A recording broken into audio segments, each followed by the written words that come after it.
ابھی آپ کو بتائیں کہ سیالکوٹ کی زارہ کے بعد ساہیوال کی کلثوم کو بھی سسرالیوں نے بے رحمی سے موت کے گھاٹ اتار دیا ہے۔ ساہیوال کے چک نمبر 145/9 ایل کی رہائشی کلثوم کو سسرالیوں نے مبینہ طور پر زندہ جلا دیا ہے۔ مقتولہ کی کوششیں ناکام حالت میں ساہیوال ٹیچنگ اسپتال سے لاہور ریفر کیا گیا تھا، تاہم وہ راستے میں ہی دم توڑ گئیں۔ پولیس نے لاش ورثہ کے سپرد کر دی۔ تھانہ ہڑپہ میں مقدمہ درج کر لیا گیا۔ مقتولہ ایک بیٹی کی ماں تھی۔ وزیر اعلیٰ پنجاب مریم نواز نے ملزمان کی فوری گرفتاری کا حکم دے دیا ہے۔ سیالکوٹ کی زارہ کے بعد ساہیوال کی کلثوم کو بھی سسرالیوں نے بے رحمی سے موت کے گھاٹ اتار دیا۔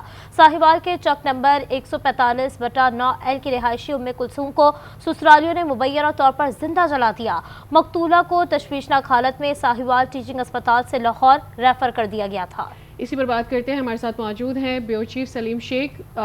سلیم، یہ آگاہ کیجیے گا کہ اس کے اوپر کیا ایکشن لیا گیا ہے؟ اب تک کوئی انتہائی لرزہ خیز یہ واقعہ ہے، اور پھر جس طرح سے ڈسکا کا واقعہ ہوا اس کے بعد اس کی جو پریزنس ہے وہ بہت زیادہ اہم ہو گئی، تو بتائیے کہ ایکشن کیا لیا گیا ہے؟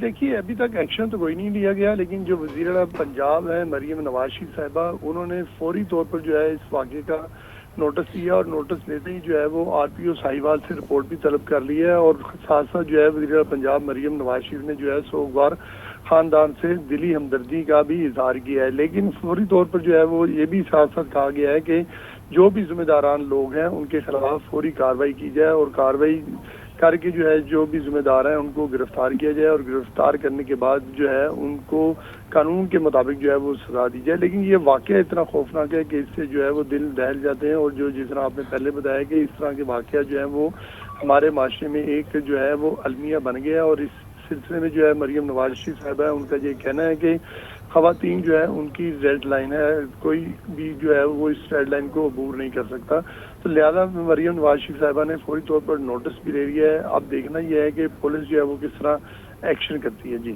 سلیم، سمجھا یہ جا رہا ہے کہ جو زارہ والا واقعہ ہوا تھا اس کا پریسیڈنٹ سیٹ کیا جائے گا، اور پھر آگے اس طرح کے واقعات نہ ہوں، یہ اس واقعے پہ مزید پیش رفت آئیں گی۔ لیکن زارہ کیس میں اب تک کیا ڈیولپمنٹ ہوئی ہے؟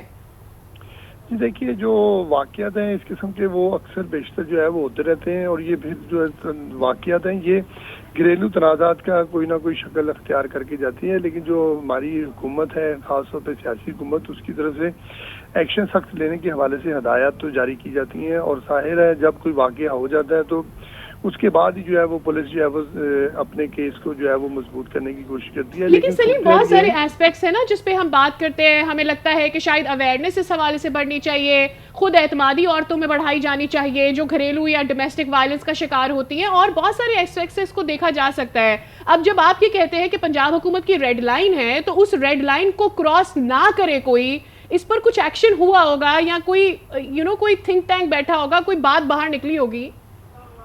جی بالکل، دیکھیں اس کا جو اصل بات یہی ہے کہ جب اس قسم کے واقعات ہو جائیں تو اس کے لیے جو ہے وہ سخت سے سخت جو ہے وہ سزا اور فوری سزا ہونی چاہیے۔ اگر فوری سزا نہ ہو تو پھر جو لوگوں کو جو ہے وہ اس چیز کے حوالے سے کلیئرنس نہیں ہوتی، وہ سمجھتے ہیں کہ چلیں کوئی بات نہیں، اگر ہم نے یہ واقعہ کر لیا تو 2 4 6 مہینے سزا کاٹیں گے، باہر آ جائیں گے۔ لیکن اب جو صورتحال ہے وہ یہی ہے کہ جو ذمہ داران ہیں ان کو سخت سے سخت سزا دی جائے، اور سزا ہونی بھی چاہیے۔ لیکن صورتحال یہ ہے کہ جو خواتین ہیں خاص طور پہ جو بیاہ کر دوسرے گھر میں جاتی ہیں، ان کو یہ سوچنا چاہیے کہ جب بھی ان کے ساتھ اپنے سسرال میں کوئی غلط ہو رہا ہو تو ان کو کم از کم جو ہے معاملات پر کوئی خاصا پیش رفت نہیں ہوئی ہے، جبکہ وزیر اعلیٰ پنجاب مریم نواز نے ملزمان کی فوری گرفتاری کا حکم دے دیا ہے۔